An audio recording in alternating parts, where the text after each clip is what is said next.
Жуық арада Путеец 1, 2, 3, 4 звездочка және полет саяжайлар қауымдастықтарында жолдар жөнделмек. Қазіргі уақытта бұл жұмыстар басталып кетіпті. Ежегодно мы председатель. Жыл сайын біз саяжайшылармен кездесіп, түйткіл мәселелерді көтереміз. Кейбірі судың жоқтығына шағым түсірсе, біз жол мәселесін көтердік. Енді қала әкімдігінің қолдауымен бұл сұрақ өз шешімін таппақ. Жолдардың сапасына байланысты бұл жерден автобустар да өтпеген. Мәселенің шешілуінен соң саяжайшылар қоғамдық көлікпен осында қатынауға мүмкіндік алады. На сегодняшний день акиматом города уже начата работа по Әкімдікпен жолдарды тегістеу бойынша жұмыстар басталды. Саяжай учаскелеріне қатысты арнайы жұмыс жоспары құрылды.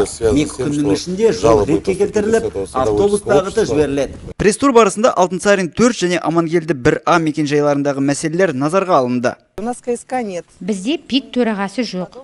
Осы үйлерде тұрғандықтан ауласын қалыпта ұстауға өз мүмкіндігімізше тырысамыз. Жергілікті тұрғындар ұсақ-түйек мәселелерді өз күшімен шешуге тырысады, ал үлкен жобаларды жүзеге асыра алмай келеді. Сондықтан тұрғындар қала әкімдігінен көмек сұраған және бірден қолдау тапты. 14 февраля. Ақпанның 14 күні есептік кездесуде асфальт төсеп, ойын алаңқайын тұрғызуға қатысты сұрақ көтерілді. Қазіргі уақытта бұл бағыттағы жұмыстар жүзеге асырылып келеді. Ойын алаңа бой түседі. Облыстық бюджеттен биыл 110 аулалық аумақты қалыпқа келтіруге 600 миллион теңге бөлінді. Оның ішінде бұл жұмыстар басталды. Мысалға айтар болсақ, Алтынсарин 172 пәтер иелері кооперативіне тиесілі жолға қиыршық тас төселді.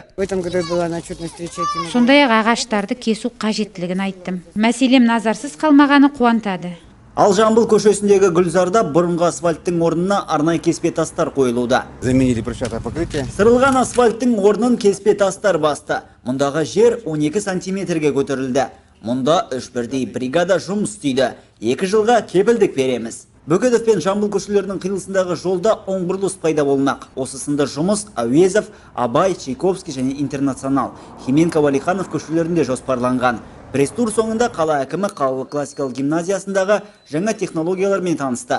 Скут жүйесі балалардың қауіпсіздігін қадағалап отырса, асхана жобасы балалардың тамақтану рационын бақылауда ұстайды. Ал кітапханада арнайы штрих-код арқылы кітаптарды ала алады.